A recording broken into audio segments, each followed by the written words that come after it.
Get us a picture here.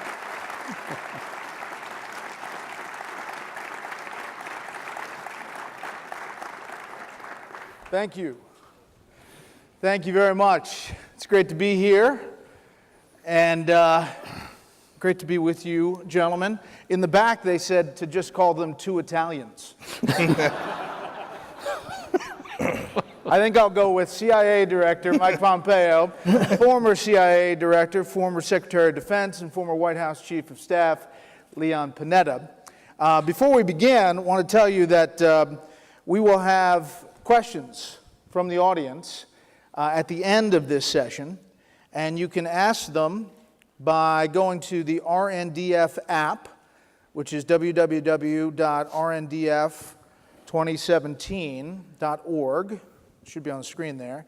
Twitter is #RNDF, and we will take some of the questions from there at the end of this session, and we'll hear from you. So, I want to start the questions. I was told that I had carte blanche to ask anything. Don't forget you got two Italians.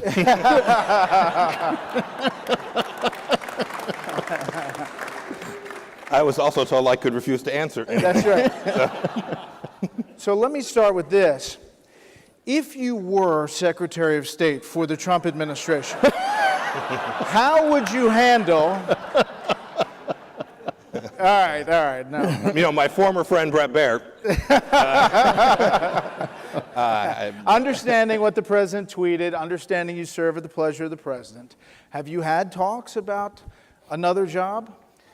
Very focused on doing what I'm doing, Bret. It is, in spite of what former DCIs who used to have all of the IC tell me this should be a part-time job now, it is all of that. I'm incredibly focused on it. There's lots of work to do. I have been privileged to do this for 10 months and serve with the finest espionage service in the world, and look forward to continuing to work at it. Well, let's do a kind of an opening, set the table with the state of the world. The title of this is Impacting Defense from Outside the Pentagon. Give your sense of where things stand, and then Secretary Panetta, I'll get you to weigh in as well. Thanks, Bret, and thank you all for coming. Thanks for being here. Great to be with you, Mr. Secretary.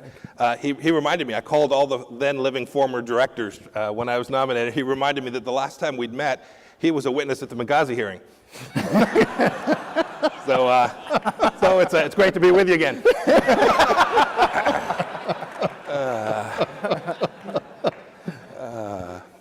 Look, one of the things I get asked often, what surprised me when I became the director. I'd had some experience, as did Secretary Panetta, serving on the Oversight Committee, serving as a member of Congress.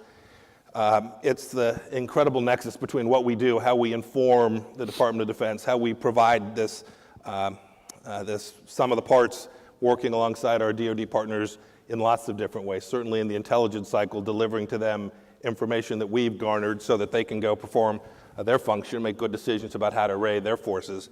But the cycle comes back to the DoD has lots of information that's on the ground that feeds our intelligence. And then there's places where our paramilitary forces and the DoD forces are working alongside each other, truly hand in hand. We couldn't do much of what we do in the intelligence community without an enormous commitment from Secretary Mattis and the Department of Defense, and I like to think that they depend on us as well. Secretary Panetta? Well, I also want to thank the Reagan Library for holding this great defense forum. A lot of very distinguished speakers and a lot of great people in the audience. And I have a lot of former colleagues here, both from the CIA as well as defense, who are now using their experience to make a buck. And I understand that. That's important.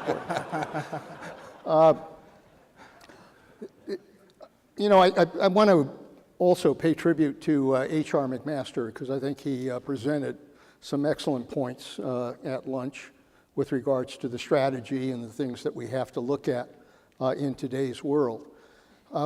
We're looking at a world that, at least in my experience, I have never seen as many flashpoints in the world, probably since World War II. When you consider we're fighting a war on terrorism, we've got failed states in the Middle East, we're dealing with Iran, dealing with North Korea, dealing with Russia, dealing with China, dealing with what I call the battlefield of the future, which is cyber and the potential for a cyber attack that could paralyze this country. So there are a number of flashpoints out there. And the reality is you cannot deal with these crises without good intelligence. That's the bottom line. If you don't have good intelligence, you cannot conduct effective military operations, and you cannot implement effective diplomatic relations. You got to know what the hell you're talking about. And you have to know what you're going to see in trying to implement the mission. So intelligence is absolutely critical. We're living at a time, we've lived in a time in the past where intelligence was important, but it is absolutely critical today. And also this relationship between intelligence and the military, that partnership is more important than ever. Prior to 9/11, I frankly think it was more stovepiped. Everybody kind of did their own thing. After 9/11, there was a recognition that you have to work together as a partnership. And we have built a strong partnership, and I'm sure Mike has continued that, between the intelligence and the military. Both of them have to work together. We provided intelligence on targets. The military went after those targets. We were doing counterterrorism operations in Iraq, in Afghanistan, elsewhere, and I'm sure they're continuing to do exactly the same thing. And I will tell you that probably the height, in my experience, of watching that relationship really work was on the bin Laden operation, because we put together the intelligence, we did all of the backup work, we looked at the compound, and we knew that in order to conduct that operation, we needed the military, and particularly the SEALs, to do that. And they did it based on our intelligence, and they did a great job. That is a great example of the kind of partnership that I think is absolutely going to be essential if we're going to confront these flashpoints that we're talking about. Director Pompeo, I know you can't get specific too many places, but can you explain how the CIA is ramping up operations against terrorism? So I inherited an organization that had been at this fight for an awfully long time, at it straight on for 15 plus years after 9/11. And the machine, the counterterrorism machine, was well in place. There's no doubt about that, thanks to the good work of lots of my predecessors. But that fight has changed in material ways. We were in front of a set of terrorists that in Syria and Iraq held a lot of real estate, which was different than what we'd seen before. And so our intelligence apparatus had to change to reflect that. So we worked to continue to build out teams that could deliver so that our partners around the world, our Department of Defense and our international partners, could continue to take down terrorists wherever we find them. It's also the case that the President made a decision to have an indefinite commitment in South Asia. That is not a permanent one, but to recommit to being there until we could bring the Taliban to the negotiating table in a way that wouldn't give them the ability to think they could win it on the battlefield. And so for us to deliver intelligence so our DoD partners can deliver that to Secretary Tillerson is incredibly important. You mentioned Afghanistan, and obviously the President has committed more troops there, but the real pressure is to get Pakistan to move off the ball and to affect the Taliban. How do you do that effectively? Are you going to continue strikes on terrorist groups inside Pakistan? How do you move that? Well, you begin by seeking their assistance. Secretary Mattis is actually traveling in the region here before too long, and is going to make clear the President's intent. I think Secretary Mattis will deliver the message that says we would love you to do that. That is, that safe haven inside of Pakistan has worked to the detriment of our capacity to do what we needed to do in Afghanistan. And in the absence of the Pakistanis achieving that, we're going to do everything we can to make sure that that safe haven no longer exists. Secretary Panetta, you obviously dealt with that as Director and as Secretary of Defense. I was talking to Secretary Shultz earlier, and I want to acknowledge Secretary Shultz here on the front row. It's great to have you here, sir.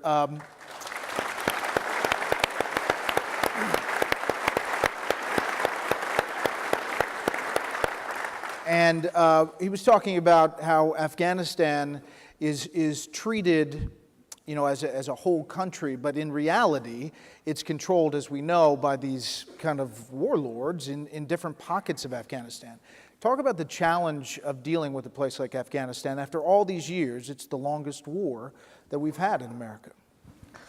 Well, it's one hell of a challenge, and frankly, that's the reason we're still there and we're still fighting, because it's not easy. It's not easy. You've got, Afghanistan was the place where Al-Qaeda came together and developed the plans for 9/11. We drove into Afghanistan, and a lot of the leadership from Al-Qaeda made its way into the tribal areas in Pakistan.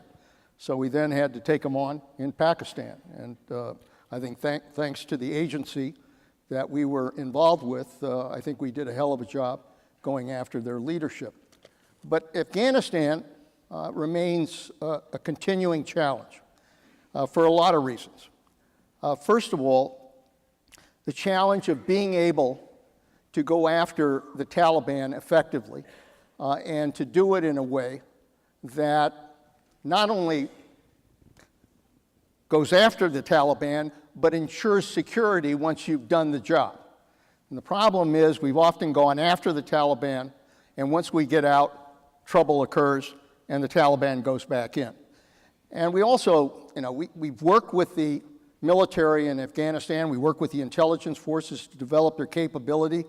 I think they've gotten much better at the job that they're doing. I actually think that they really have improved a great deal. But at the same time, they need to have U.S. support in that effort. Otherwise, if the U.S. is not there and assisting them, they're not going to do the kind of job that needs to be done. So that's why it's important that the U.S. be involved. Thirdly, it remains a country that continues to have a lot of corruption.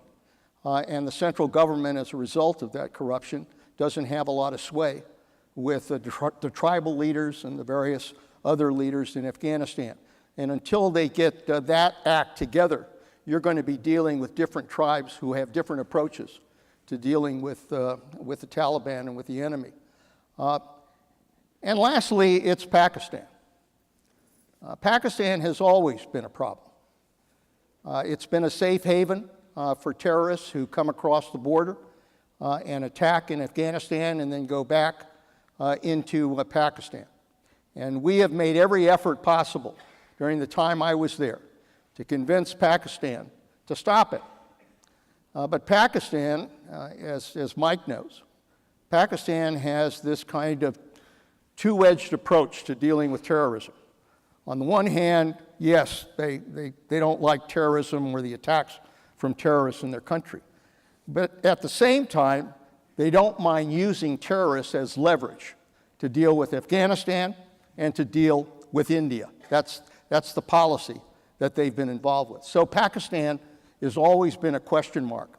I hope that Mike and Jim Mattis are successful in making clear to the Pakistanis that they've got to be able to seal their border and they have to be able to go after the terrorists within their own territory. Unless that happens, we are going to continue to have problems in Afghanistan. Has something changed significantly since, in recent months on that front? Not yet. Period. Okay.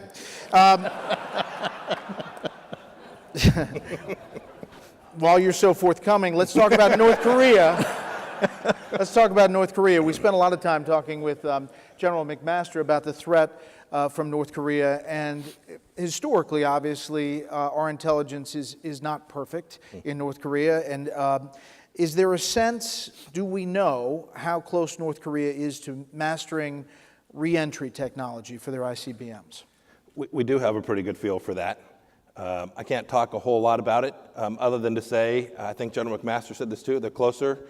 Every hour, every day that goes by, they're working diligently to achieve the capacity to hold the United States at risk.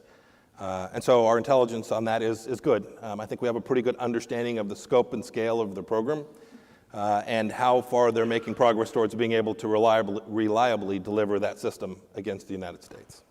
I mean, these are ominous statements. What we heard from General McMaster, what we were hearing from other officials privately, that we are closer to some kind of military action potentially with North Korea.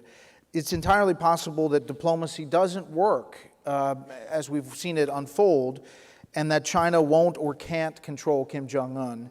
So I guess the question is America prepared militarily and politically to go to war with North Korea to protect the U.S. and our allies in the region? Well, I mean, look, the president has been pretty asking clear. I you. wasn't sure. Yeah.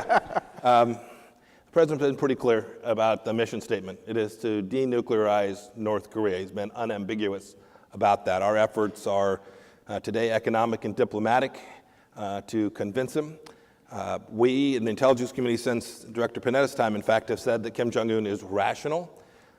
But it's also the case today that we don't think he has an understanding about how tenuous his position is, domestically and internationally. That is, those around him are not feeding him the truth about the place that he finds himself, how precarious his position is in the world today. It's probably not easy to tell Kim Jong-un bad news, but Family yes, members can attest, I think. I have learned the art of nuance in my 10 months. Yes. So suffice it to say, we're hopeful that this diplomatic and economic pressure and that China will exert its power and will be able to resolve this in a way that doesn't require the military outcome that I know no one's excited to advance. Secretary Panetta, I talked to a bunch of people, and there is this fear that we are getting closer. I mean, your sense of all of this? Well, I think National Security Director was right. It's probably the most dangerous threat in a series of dangerous points in the world. It's one of the most serious threats we're facing right now. Why? Because it's pretty clear that North Korea is focused on getting that ICBM, developing that miniaturized nuclear weapon that would go on top of a ICBM. And if you look at these tests, even though it's kind of mixed results, the bottom line is they continue to improve the flight of those ICBMs, and they are, I think, very close to being able to develop an ICBM that can reach the United States. That's a direct threat to the security of the United States. And admittedly, as Mike's pointed out, there aren't a lot of good options here. I mean, at the Defense Department, we've developed all kinds of military options, and I'm sure that Jim Mattis has done exactly the same thing. The problem is, as pointed out today, there are risks involved, and the risk is destroying Seoul, killing a million people in a nuclear war. And that's why, it's not easy to kind of figure out, okay, how do we do this? And you're left with, frankly, containment and deterrence, whether you like it or not. It's containment and deterrence. And that means essentially we've got to continue to strengthen our position there. We've got to continue to strengthen our military. We've got to continue to strengthen the South Koreans. I would deploy more THAADs to the South Korea. I would give them greater capabilities, the same with the Japanese. I think at the same time you have to improve the intelligence capabilities of both South Korea and Japan, as well as our capabilities as well. I don't know, Mike knows more about this, he probably can't tell you, but the reality is it's a hard target. North Korea is tough. It's not easy to get inside and try to figure out what this guy's going to do. And we've been trying to do that, and I think we've had some success at trying to penetrate it. But it's tough, so we need to constantly improve our intelligence. We need to continue to squeeze on the sanctions, and we continue to put pressure on China to try to convince North Korea to come to the negotiating table. Those are the levers we've got right now, and we have to keep pushing. I do think one of the most important things we have to do is we have to develop a missile shield, an effective missile shield.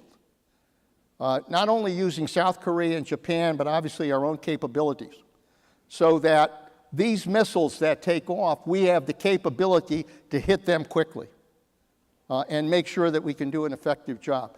I think at some point they have to pay a price for this kind of constant testing that they're involved with. And the only way we're going to do that is if we improve our missile capability, which I think is absolutely essential to our ability to protect our own security. You're speaking to a home crowd. Missile defense in the Reagan Library is pretty good. A long history, yes. Yes. Bret, may I add one more thing?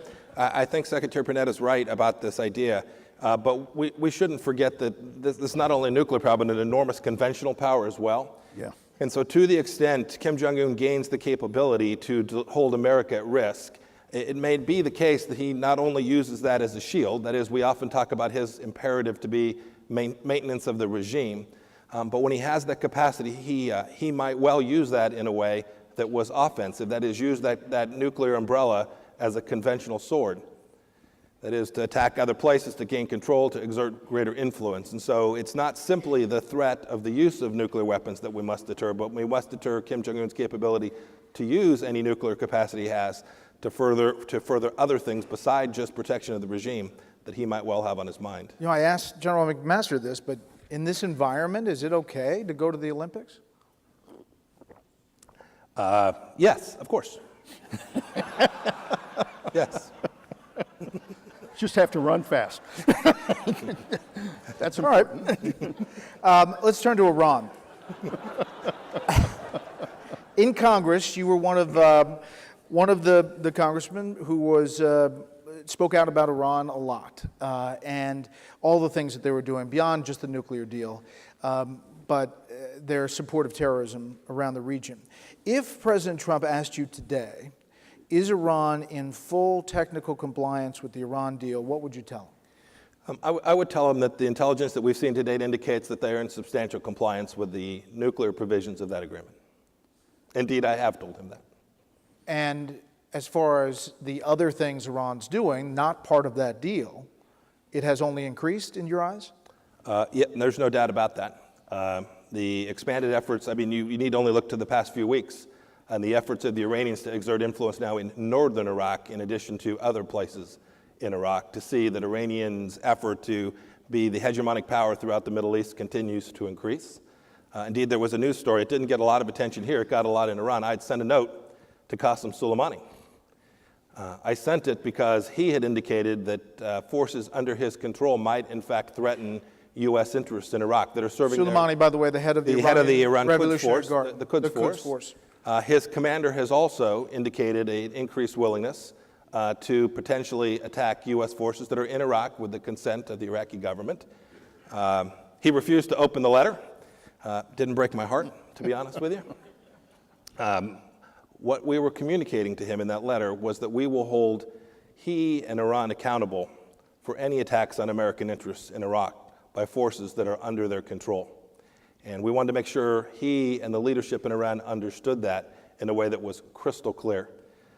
We're there on an important mission on behalf of the Iraqi government, and we intend to stay there so long as the Iraqi government wants us there to continue to perform that important mission. But yet, when dealing in the region like that, doesn't the situation in Syria, working with Russia, which essentially is providing cover for Iran, make it more complicated? It seems like three-dimensional chess here. You move one piece, and there's three other pieces moving. Yeah, I mean, I'll leave some of the policy issues to others, but yes, it's incredibly complicated.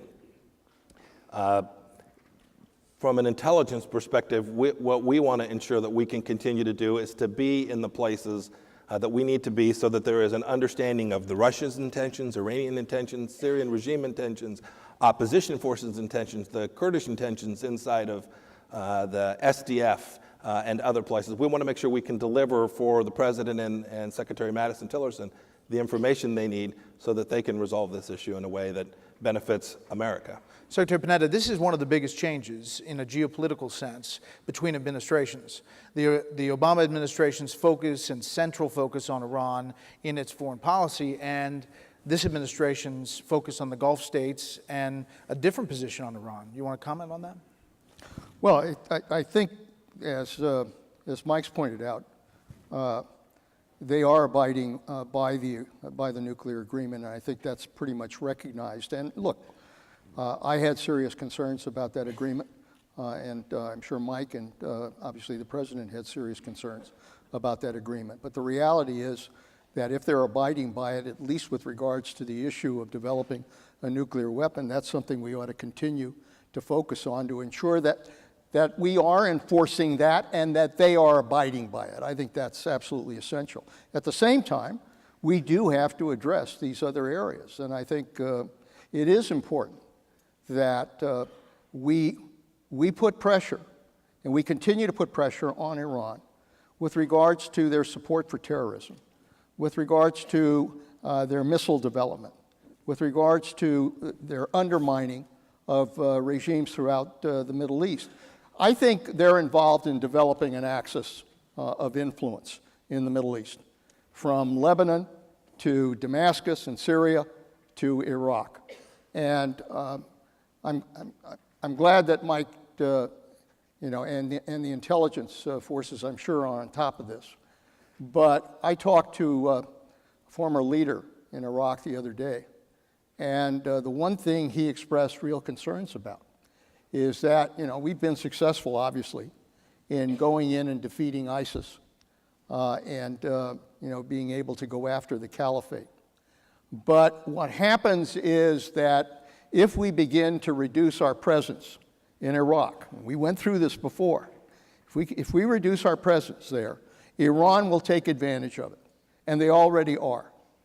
And this individual said, wherever you go, you see Iranian forces trying to play a role in Iran. And I think it raises a lot of concerns for the United States to make sure that doesn't happen. Iran wants to be a nation, even for all of their divisions, their tribal differences, which we've been through. The reality is they want to have a nation. But in order to have a nation, we've got to be able to be there, to support them, and to try to make sure that they develop the kind of parliamentary and governmental approach that allows each of the segments, whether it's Sunni, whether it's Kurds, whether it's Shia, to participate in the government. That's the only way Iraq eventually is going to be able to find security. Two other thoughts, Bret, on Iran and intelligence. One, with respect to the JCPOA, right? We always don't know what we don't know.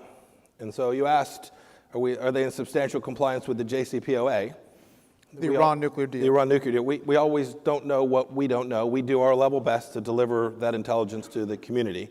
And the related issue, as an example, 40-plus missiles and rockets fired from Yemen into Saudi Arabia or towards the Emiratis. It's remarkable to see how the Iranian PR machine hasn't been held accountable for the fact, had they done that at any place else, another nation state, had a third party come in and provide assistance, technical and otherwise, to another country and then fire rockets, putting them at risk.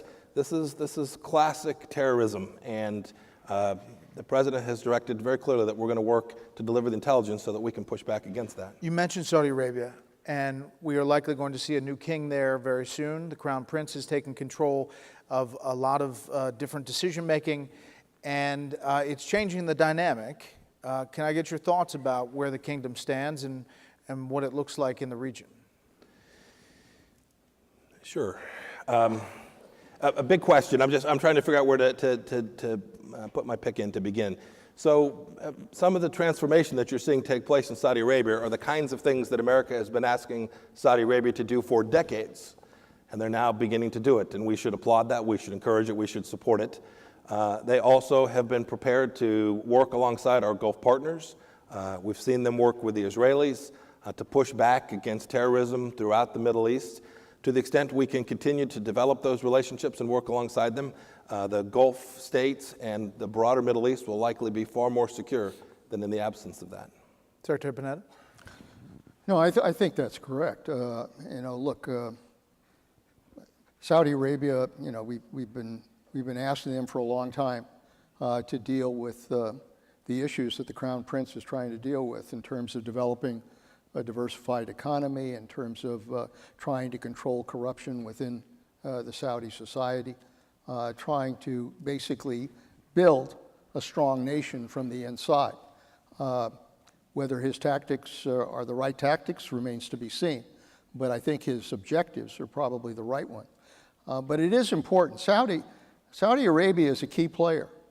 And I think, I mentioned this to Mike before we came on, that it's incredibly important that in the Middle East, where we have failed states, where you have ISIS, where you have Iran, that we've got to develop a stronger coalition of countries that are willing to work together to confront these challenges. The United States can't do it on our own. Obviously, the Saudis can't do it on their own. These other countries can't do it on their own. But together in some kind of coalition of countries, of Arab countries, working with the United States, working with Israel, working with Turkey, to build a strong coalition that can operate I think, frankly, with the joint military headquarters that can target, the terrorists in that region, that can basically work together to try to provide stability where it's necessary in these countries. I mean, the Arab Spring produced a lot of convulsion there. We never developed a formula for how we achieve stability in that region. The United States can't do it, but certainly the Arab countries that are there have a better sense of how you work to establish stability. So I think the development of a strong coalition to deal with the challenge from Iran and to deal with the challenge in dealing with ISIS and Al-Qaeda is extremely important, and the Saudis, very frankly, are incredibly important to that ability to have that kind of coalition. Director Pompeo, you mentioned President Trump and delivering intelligence to him. You and I have talked before about how you do that. I'm wondering if you could share that, how you deliver the intelligence and how the president receives it and kind of his interaction. Sure. So when I'm in Washington and the president's there, I deliver the intelligence briefing to him nearly every day. Different presidents, I've become an amateur historian about how presidents receive their intelligence. Different presidents have chosen to do it very differently. Indeed, some presidents have chosen to do it one way at the beginning and have changed over time. I come in, I bring one of my officers with me. The vice president is there nearly every day. General McMaster is there every day. Director Coates is often there as well. That's the team. We deliver him the set of things he needs to know that happened overnight, a set of things that we think are important to him to know in the weeks ahead if he's traveling or he's got someone coming to visit that we need to make sure he's fully briefed on. And then we use a portion of that time to share with him things that we believe are strategically important so that we can begin to plan our intelligence laydown for the months and years ahead. We have half hour, 40 minutes every day. He asks lots of hard questions, as any good intelligence consumer would. He's engaged. He's very engaged and very appreciative of the information that we deliver to him. He, in turn, I have seen him time and time again rely on the information that we've provided him to inform his decisions. So when you hear these stories or see these stories that he's losing it or that he's not with it or that he's totally checked out, what do you think? It's absurd.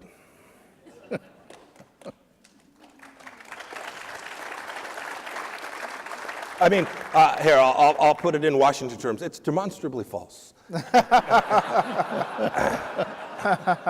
I'm a Kansas boy. I think absurd. I mean, look, it's not the reality of the experience. My experience that I'm literally with him. The team is with him. We're working hard. He gives us instructions. We take them back. We try and provide the information that he and Secretary Mattis and Secretary Tillerson need. He's incredibly engaged. We've taught him things. He was a New York real estate guy when he came in, right? So he hadn't spent a lot of time staring at these things. He's taught us a lot of things too, at the intelligence community, how to think about economic ideas and make sure we consider who's got the money and how that will impact these decisions across the world. That's precisely the way intelligence agencies ought to deliver and how intelligence consumers ought to interact with the intelligence community from my perspective. Just to be clear, it's a back and forth. I mean, it's Absolutely. almost every day. Almost every day. Secretary Panetta, you were on television recently after the president retweeted those videos, and you said that retweeting the Muslim videos was like playing with fire. Talk about that.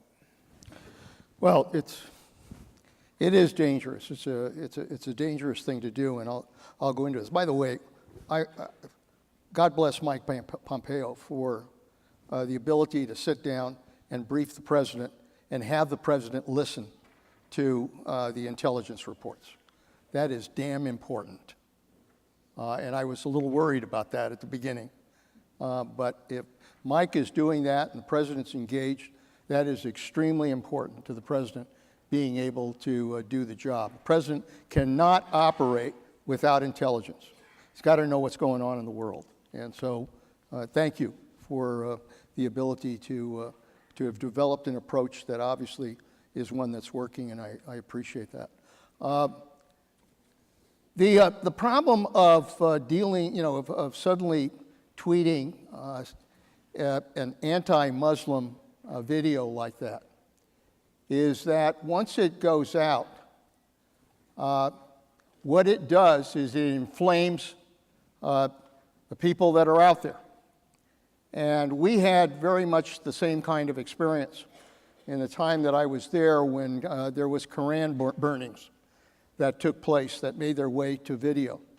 And when those Koran burnings go out in a video, it resulted in several demonstrations taking place at various embassies. And the problem is that lives can be jeopardized. So I just think it's really important that the president understand. And I'm not sure he fully understood maybe the implications of what he was doing.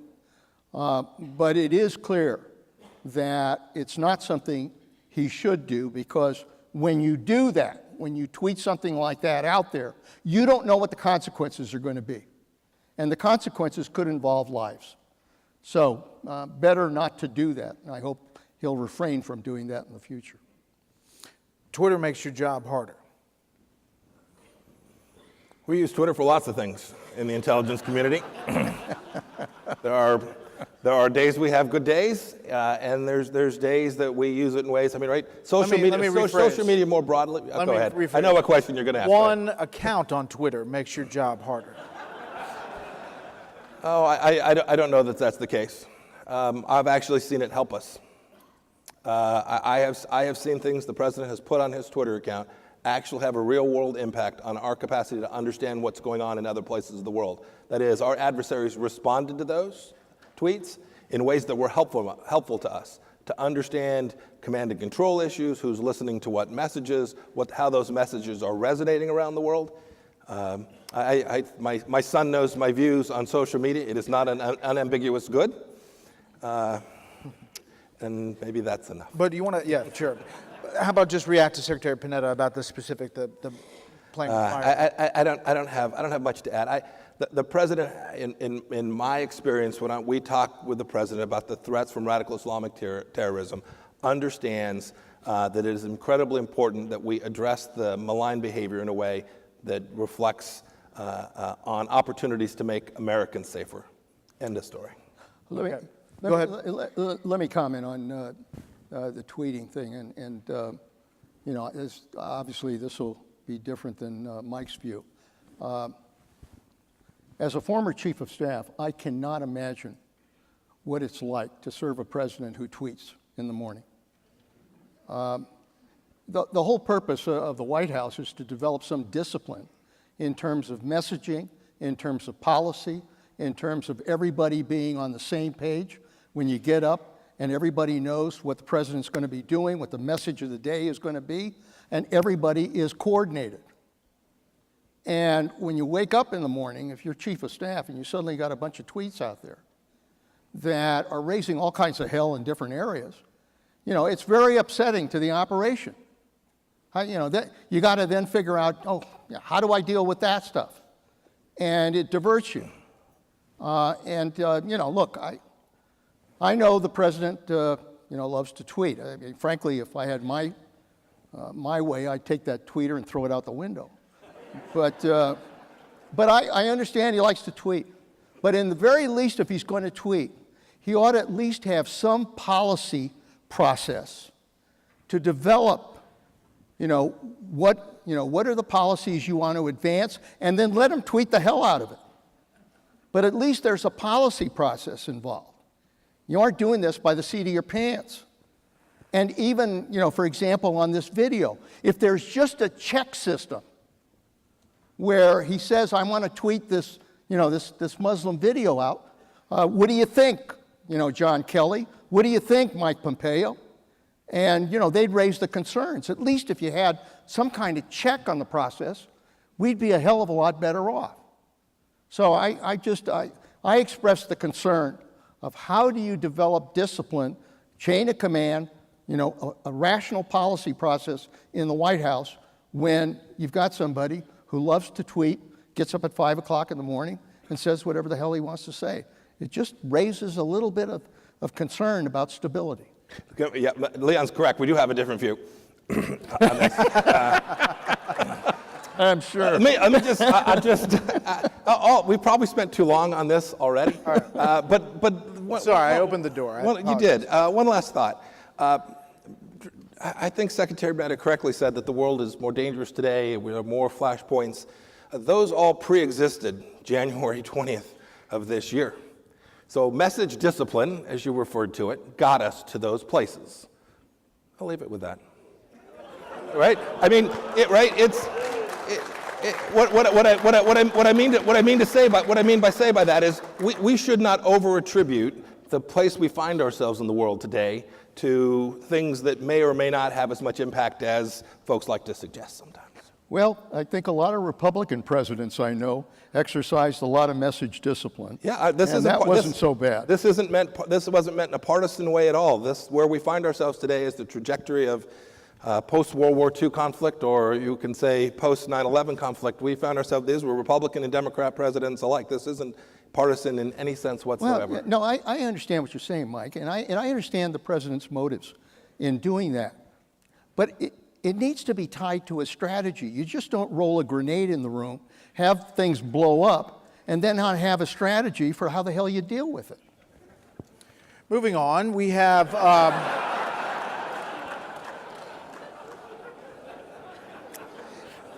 Let me get to a process question about something that both of you have dealt with. The Osama bin Laden raid under the Obama administration led to what was called at the time a treasure trove of documents. The last day of the Obama administration, January 19th, the DNI released a statement saying that it had released all relevant documents captured during the bin Laden raid, and that total was 571. Director Pompeo, last month you released an additional 470,000 documents recovered in that raid. Among many others, bin Laden's 255-page handwritten journal of jihad, describing how he was much more engaged in all of these satellite terrorist groups. My question to you first is why do you think the statement was made that was it, 571 documents? I wouldn't care to speculate, to be honest with you. I'll leave to the previous administration to explain the decision that they made about what to release and why did you put them what out? Not to. I put them out there because I am doing my darndest to be as transparent as I can wherever we find an opportunity to do so in a way that doesn't present risk to American lives or improves the chances for America to be secure. In this case, we'd reviewed these documents. We felt like that there might be some learning that could take place if they were released, and that the risk to American national security interests was very, very low. So we did what good government people do, and we released these documents for the public to evaluate and form their own judgments. Have you discovered things? So we had done our work, and I can't say much about what we'd found, but you can go read the public press and see what others have found. All right, so Secretary Panetta, during the re-election campaign in 2012, President Obama repeatedly said that al-Qaeda was on the run. John Brennan said in April that al-Qaeda would see its demise before 2020. But today we have a rejuvenated al-Qaeda. The group its affiliates control more territory. Even though ISIS has taken a hit, al-Qaeda is still strong. So do you think the Obama administration, President Obama, underestimated al-Qaeda jihadists more broadly because of ideological thinking at the time?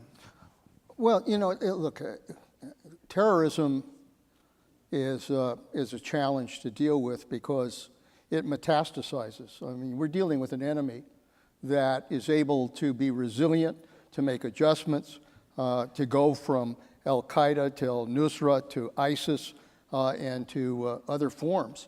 Boko Haram, al-Shabaab, there are a lot of elements.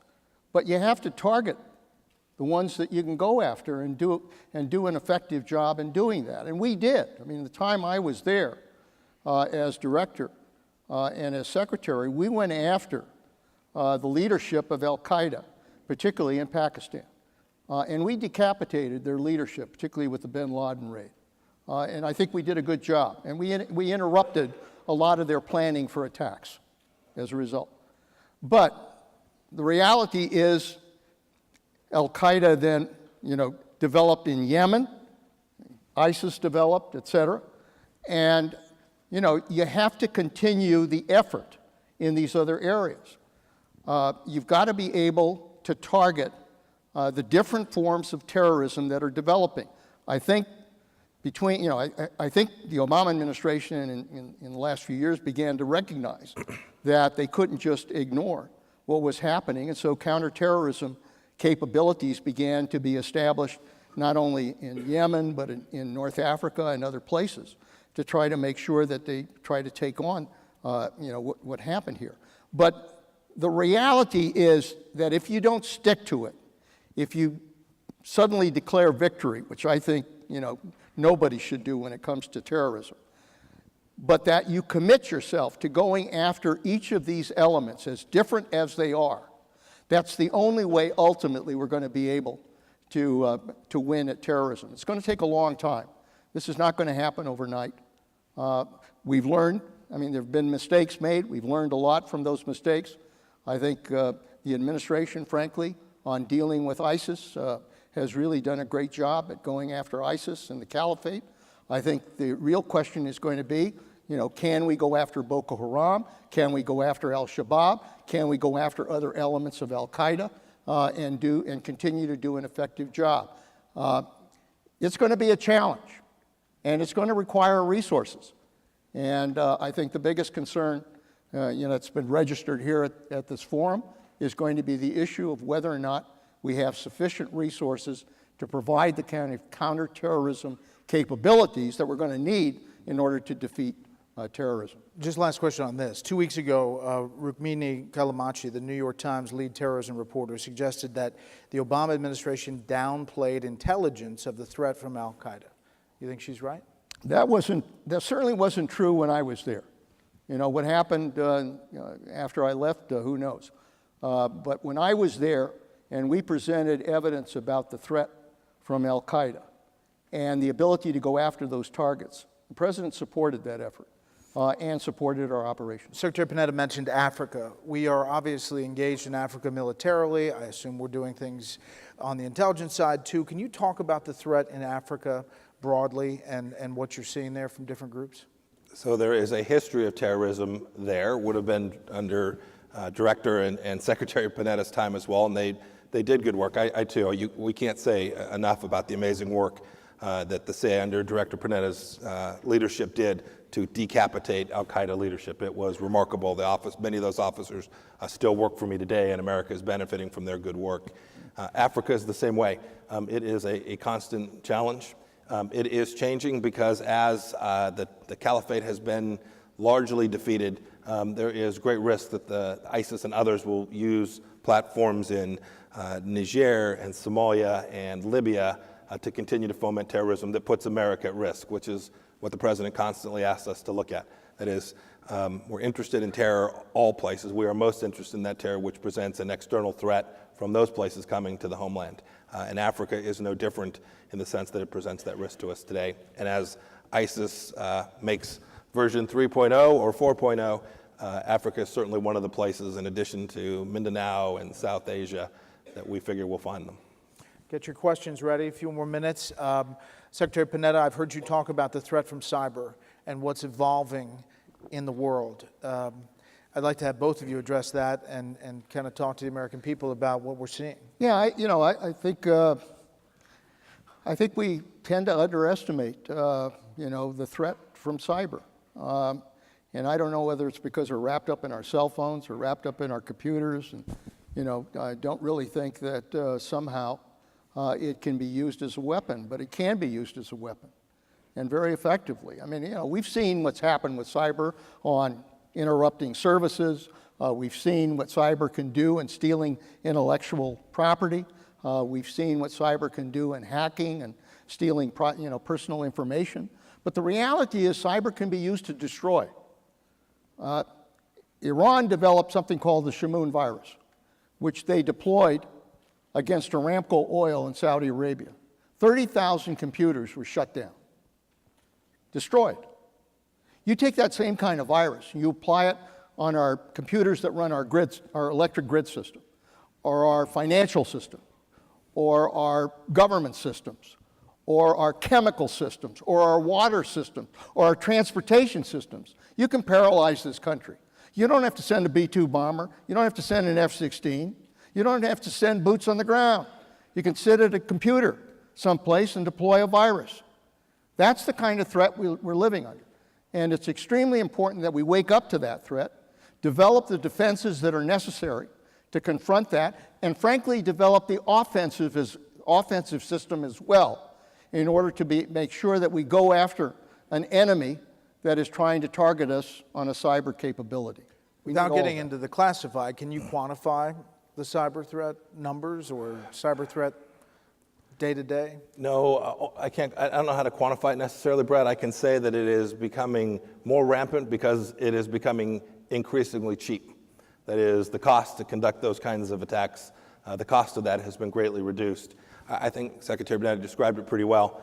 I always think about actors, right? So there's one thing to talk about the tool, cyber. Another thing is these cyber actors. One of the things that has increasingly presented a threat that wasn't as rampant as when Leon was the director is we now are not only facing this cyber threat from nation states, but from non-nation states as well.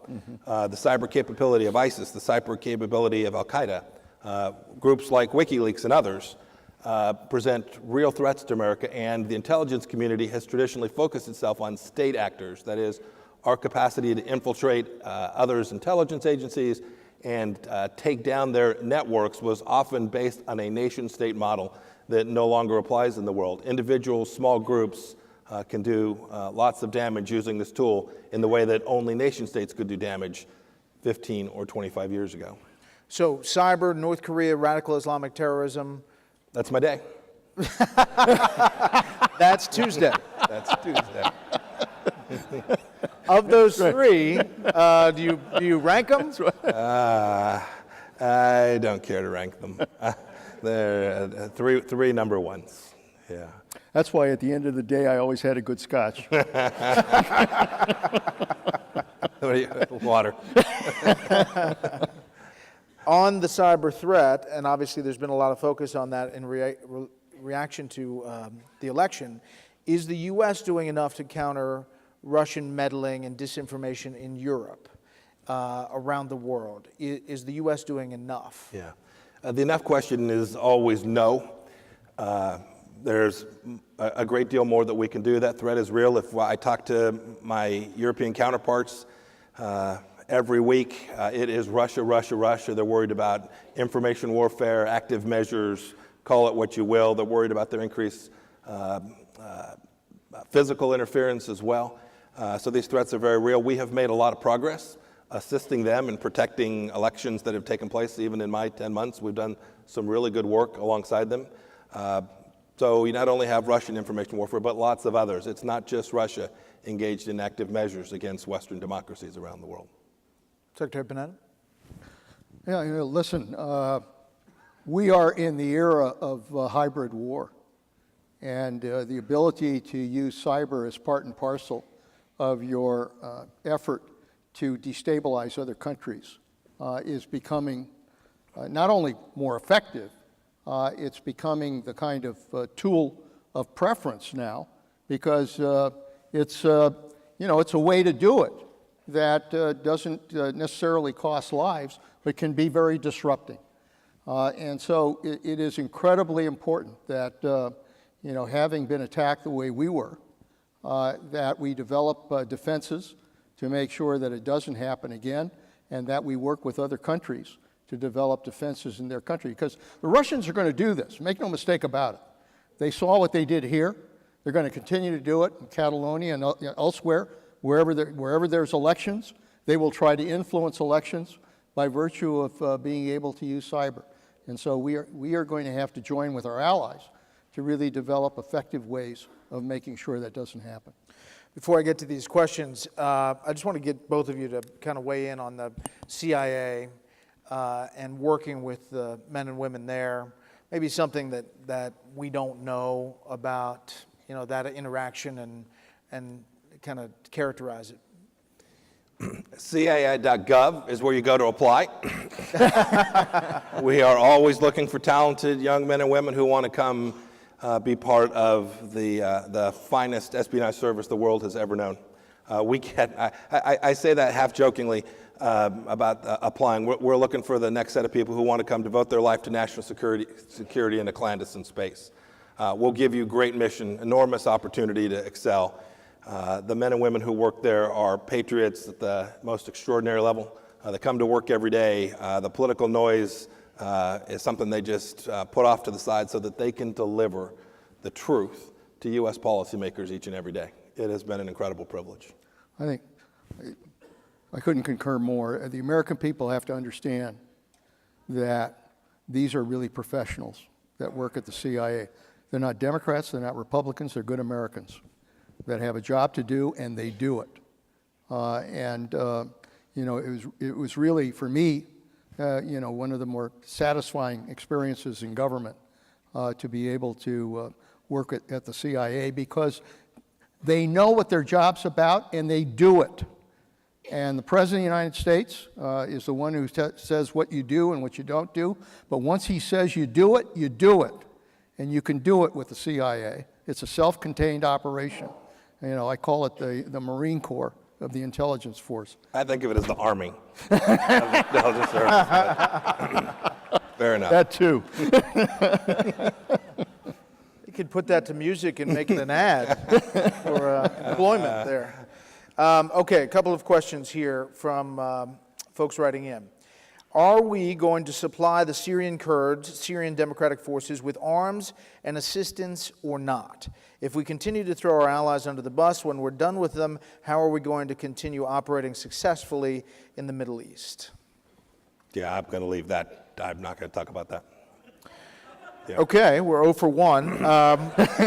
Secretary Other than to say that I concur, throwing allies under the bus is bad form. Yes, I concur. We should always support our allies. We should always count on them to support us as well. So that wasn't the predicate of the question, but I'll take that as absolutely no bus throwing. All right, let's try this one. Should the CIA take offensive action against hostile nations as a means to avoid war? Well, we should use all elements of the United States power to do everything we can to achieve American objectives, and we should always do it in a way that diminishes any risk to Americans, whether those are Americans in the homeland or brave men and women who are part of our United States military. The CIA is certainly part of that.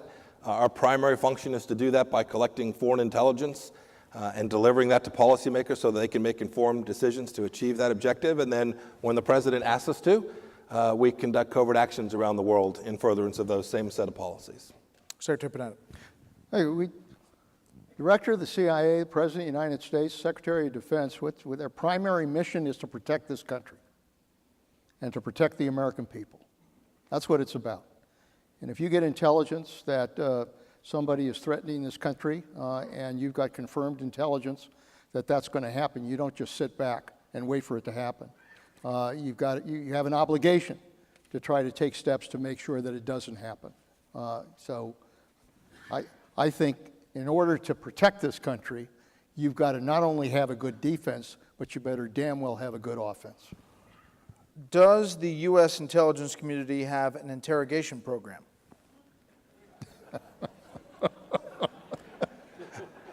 Can you describe it?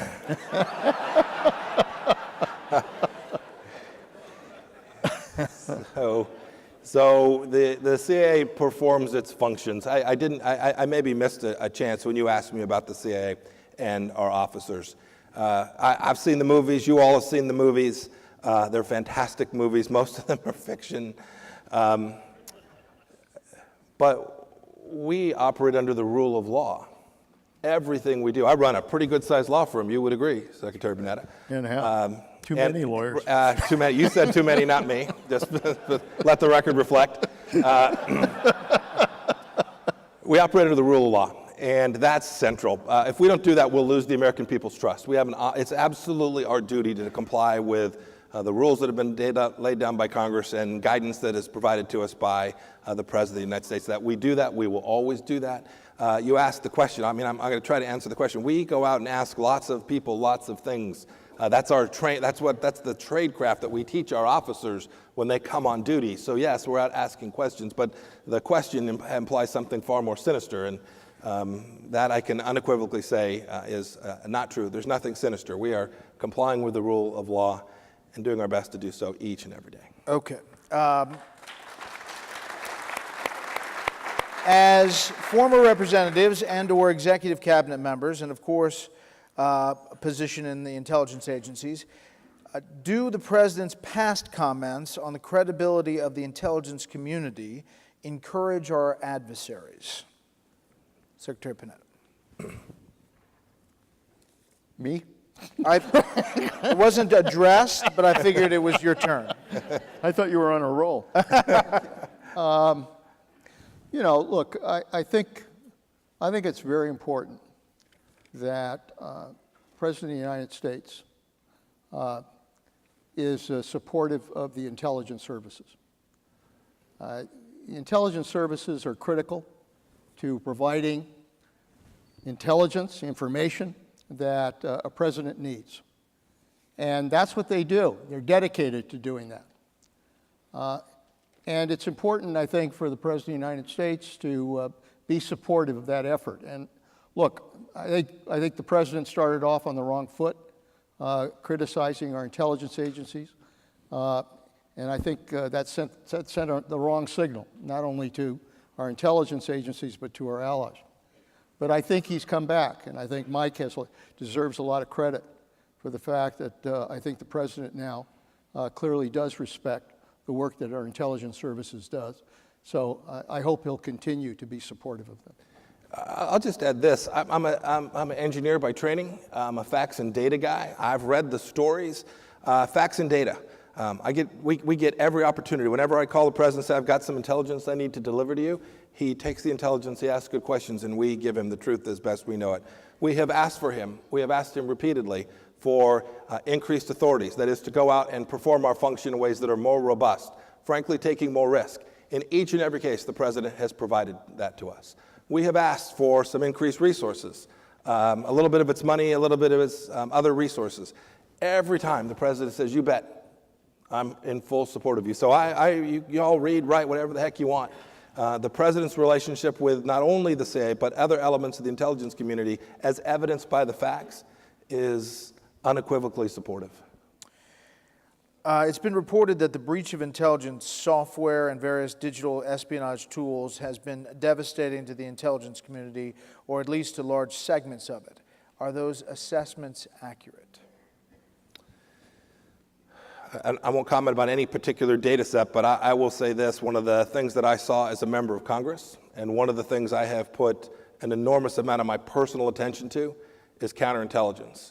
I never miss an opportunity when I'm with my officers to tell them the last thing we can tolerate is to have a secret that we stole restolen.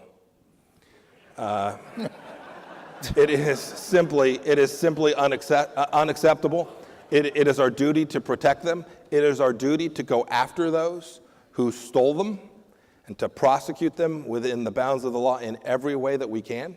I've given only 2 sets of formal remarks. One of them was about this very issue of our duty to protect our information. We have to do it to protect our officers, their families, and American national security.